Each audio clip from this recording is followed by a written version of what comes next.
त्रिभुवन पीड़ा हरणहार हो। तुमको मेरा नमस्कार। सर्व जगत के अलंकार। प्रणाम तुम्हें मेरा हर बार।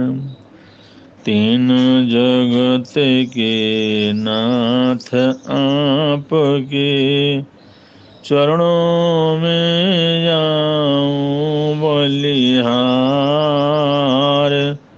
भवसागर के शोषण करता तुमको वंदन बारंबार। भवसागर के शोषण करता तुमको वंदन बारंबार।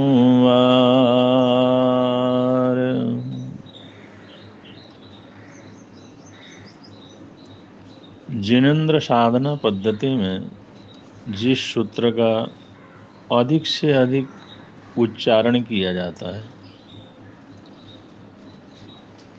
जो सभी अनुष्ठानों से पहले, आराधना साधनाओं से पहले, ध्यान से पहले बोला जाता है, तस्य उत्तरीकरणम सूत्र।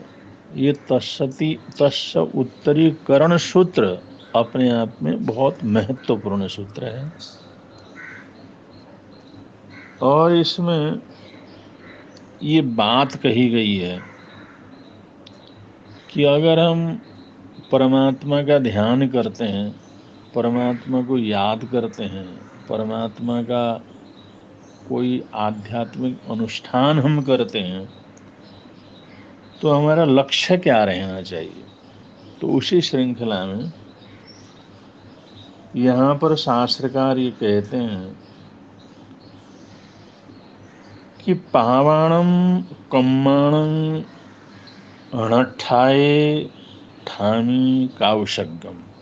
पावणम कम्माणं अणठाए ठामी काउशग्गम।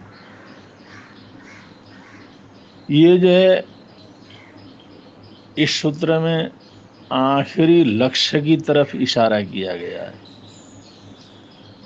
इससे पहले तस्य उत्तरीकरणं ठामी काउशग्गम, तस्य पायश्चित्तकरणं ठामी काउशग्गम, तस्य विषुहीकरणं ठामी काउशग्गम, तस्य विशल्यीकरणं ठामी काउशग्गम, तस्य पावाणम कम्माणम निग्घाय ठामी काउशग्गम।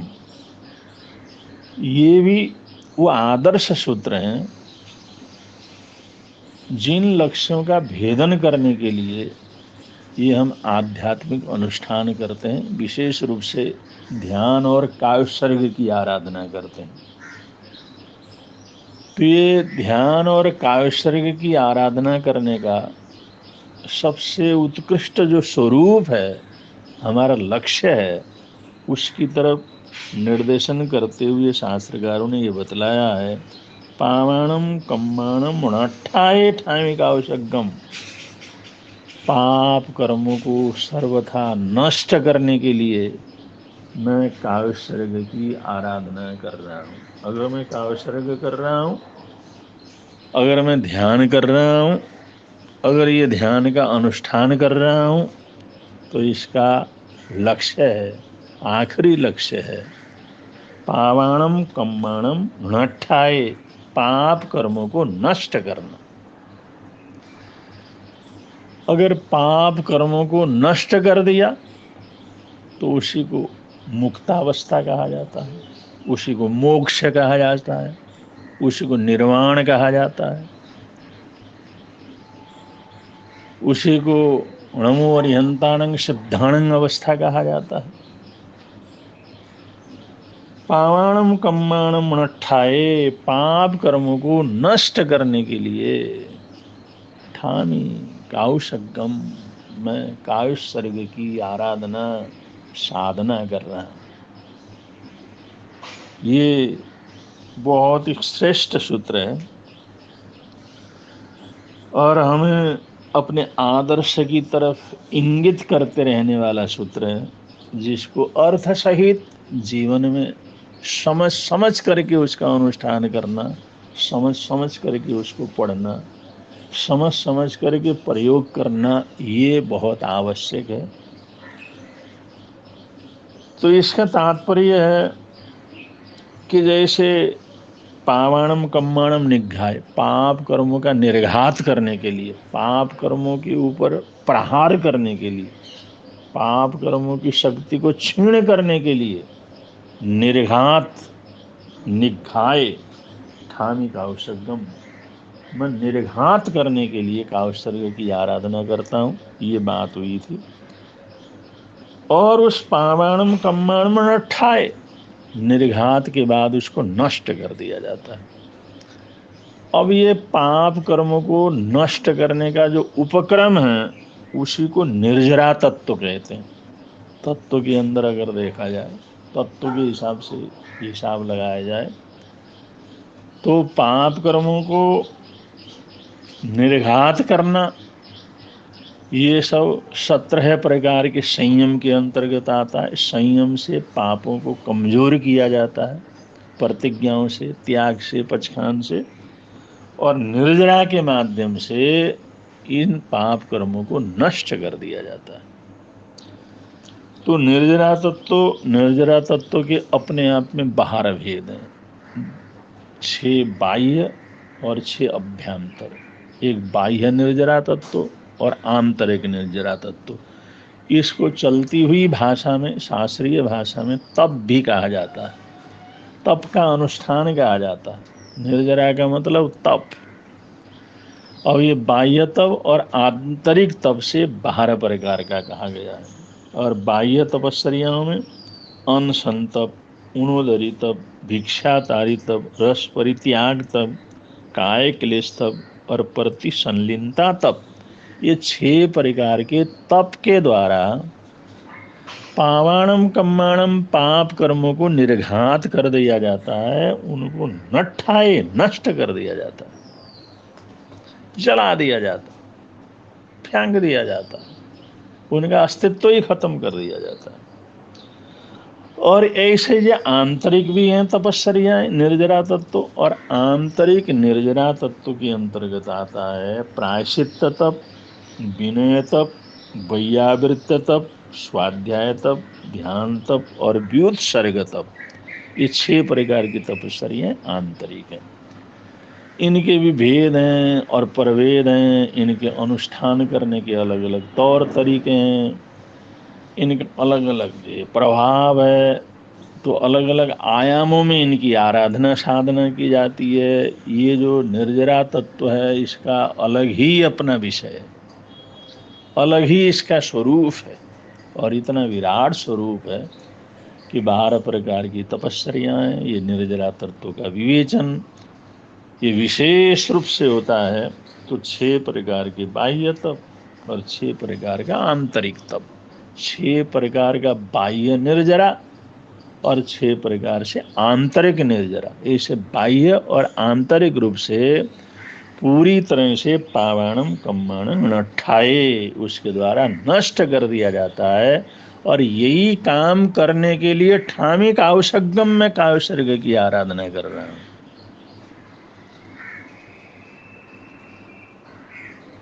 तो ऐसे पाप कर्मों को नष्ट करके जीवन को पाप मुक्त करना, बंधन मुक्त करना, जीवन को निर्माण तक लेकर के जाना, मोक्ष तक लेके जाना, ये हमारी आराधना साधना का लक्ष्य है। ये हमारे सामायिक प्रतिक्रमण तप जप आदि का लक्ष्य है। और उसको ध्यान और कायसर्ग के माध्यम से विशेष रूप से उसके प्रयोग किए जाते हैं। और ये ध्यान और काव्यसर्ग के पक्ष प्रयोग का लक्ष्य किस तरह से रखना चाहिए, ये सब तत्स उत्तरीकरण सूत्र के अंतर्गत दिया गया। तो शास्त्रकार कहते हैं रागो जो दोषो वियकम वियम, राग और द्वेष ये दो कर्म बीज हैं। ये सारा संसार, सारे जंजाल, सारे संबंध, सारे अनुकूल प्रतिकूल रिश्ते, ये जितने भी दुनिया का संबंध है, वो सब संबंधों का जो मूल है वो राग और द्वेष है। रागो ये दोषो वियकम वियम, राग और द्वेष यही दो कर्मों के बीज। यहीं से कर्मों का जंजाल प्रारंभ हो जाता है और ये जंजाल इतना बढ़ जाता है और ये सारा मध्य लोक, अधोलोक, ऊर्ध्वलोक, सारा लोक इसके जंजाल के अंदर बच जाता है। तो ऐसे ये सारे ब्रह्मांड के जंजाल को, जीव के जंजाल को, ये जीव का जन्म और मरण, कहाँ कहाँ जा कर के जन्म होना, किन किन प्राणियों के साथ उसका संबंध होना, ये सारा जंजाल, कितना सुख मिलना, कितना दुख मिलना, ये सुख दुख अपना पराया जो झंझट, जितना भी संसार का झंझट है, इस सब को पैदा करने वाले दो ही चीज़ें हैं, रागो या दोषो वियकम वियम, राग और द्वेष ये दो कर्म बीज। और इन कर्म बीज को इतना जो फैलाव देने वाला है ये कषाय है। इसके मूल को सींच करके इसको बड़ा भारी फैलाव देते रहने का जो कार्य है वो कषाय करते हैं। कषाय 4 भी होते हैं और कषाय 16 भी होते हैं। और ये कषाय जिस समय बढ़ते हैं तो उसके साथ साथ अनेक और जो है ऐसी प्रवृत्तियाँ, शुभ अशुभ प्रवृत्तियाँ भी बढ़ती चली जाती हैं और ये जंजाल आगे से आगे मजबूत से मजबूत बनता चला जाता है।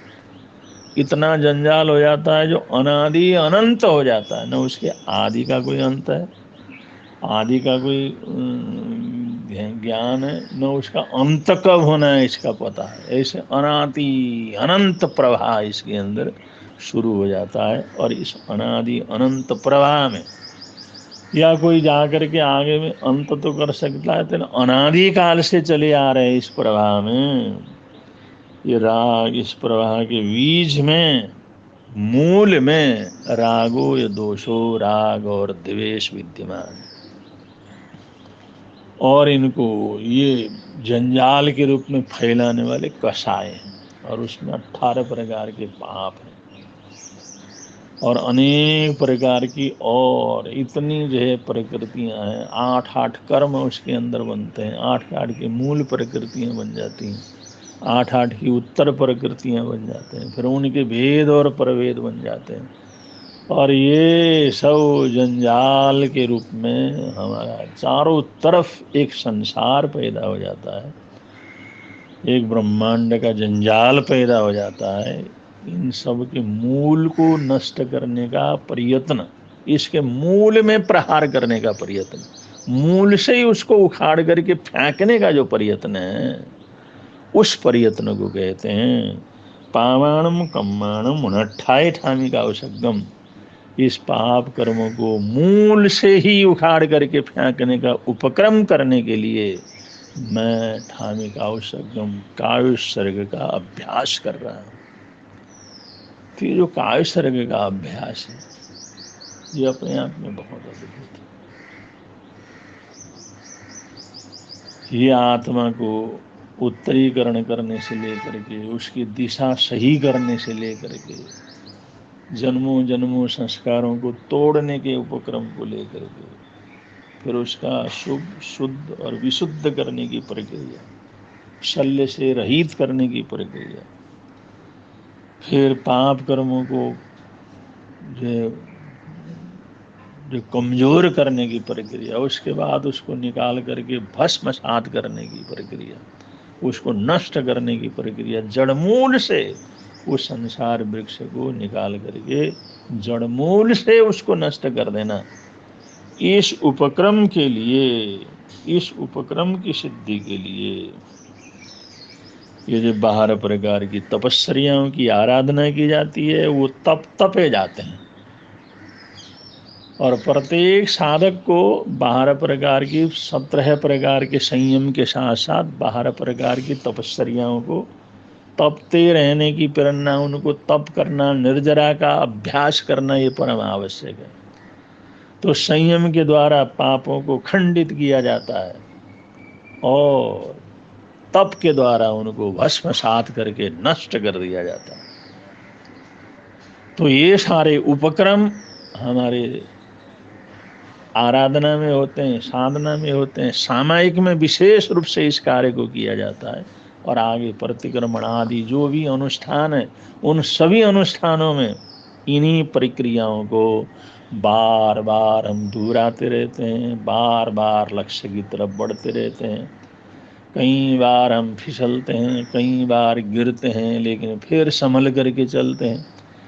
फिर गुरुओं का सहारा लेते हैं, संग का सहारा लेते हैं, ज्ञान ध्यान का सहारा लेते हैं, उनको सहारा लेकर के आगे बढ़ते हैं।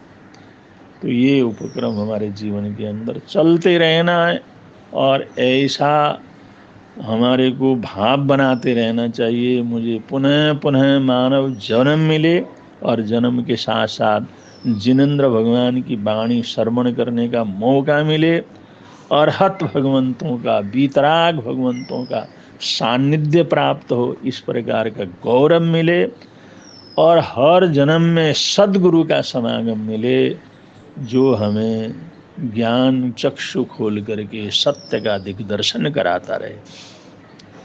अगर ये सद्गुरु मिलता रहेगा, वो हमारे को सही मार्गदर्शन करता रहेगा, तो ये आत्मा का कभी न कभी कल्याण होना निश्चित होगा।